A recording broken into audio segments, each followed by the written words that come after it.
প্রথমেই বলবো যে আমরা বাংলাদেশ থেকে একটা টার্গেট নিয়ে আসছি। ঋতুপর্ণা চাকমা কলসিন্দুর থেকে উঠে আসা সুন্দরতম হৃদয় যখন দুইটি লিওনেল মেসি সুলভ গোল করে ক্রিশ্চিয়ানো রোনালদোর সেলিব্রেশন করলেন, তখন কি তিনি জানতেন ইতিহাস গড়েছেন? তার এই দুই গোল বাংলাদেশকে এশিয়ান কাপ কোয়ালিফায়ারে মায়ানমারের বিপক্ষে কেবল জয় এনে দেয়নি, নিশ্চিত করেছে এশিয়ান কাপে বাংলাদেশের অংশগ্রহণ। প্রথমে ডিবক্সের বাঁ পাশ থেকে ফ্রি কিক থেকে রিবাইন্ডার হওয়া শটে যেভাবে ঘাস চিরে বলকে প্লেস করলেন, ঈর্ষায় ফেলতে পারেন স্বয়ং লিওনেল মেসিকেও।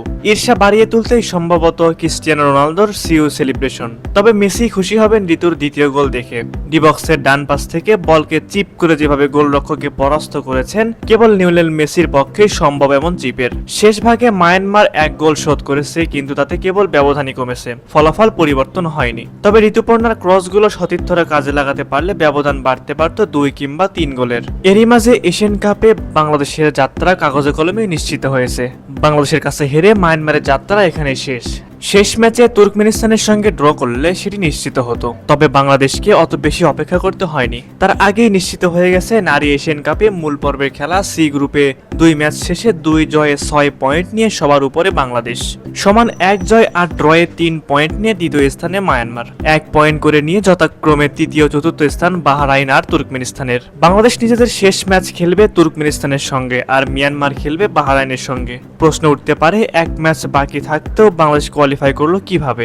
সেই প্রশ্নের উত্তর একটু সহজ করে মেলানো যাক চলুন। টুর্নামেন্টের নিয়ম অনুযায়ী যদি 2 দলের পয়েন্ট সমান হয় তাহলে মুখোমুখি লড়াইয়ে জয়ী দল কোয়ালিফাই করবে। গোল ব্যবধান দেখা হবে পরের ধাপে গিয়ে, এখানে মূলত এগিয়ে বাংলাদেশ। প্রথম ম্যাচে মিয়ানমারের কাছে 8-0 গোলে হারের পর বাহরাইনের সঙ্গে ড্র করেছে তুর্কমেনিস্তান, তাদের পয়েন্ট এখন 1। শেষ ম্যাচে তাদের প্রতিপক্ষ বাংলাদেশ। এখন শেষ ম্যাচে যদি বাংলাদেশ তুর্কমেনিস্তানের বিপক্ষেও হেরে যায় তাহলে তাদের পয়েন্ট হবে 4 আর বাংলাদেশের পয়েন্ট হবে 6। ফলে বাংলাদেশের মূল প্রতিপক্ষ হয়ে দাঁড়ায় মিয়ানমার।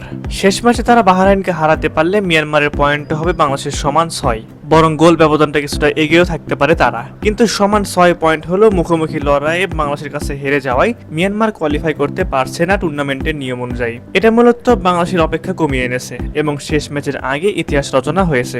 দ্বিতীয় ম্যাচ জয়ের অন্যতম কারিগর ঋতুপর্ণা চাকমা, যাকে বলা হচ্ছে বাংলাদেশের মেয়েদের মেসি, আবার অনেকে বলছেন তিনি বাংলাদেশের মেয়েদের রোনালদো। কেননা গোল করার পর তিনি করেছেন ক্রিশ্চিয়ানো রোনালদোর বিখ্যাত সিইউ সেলিব্রেশন।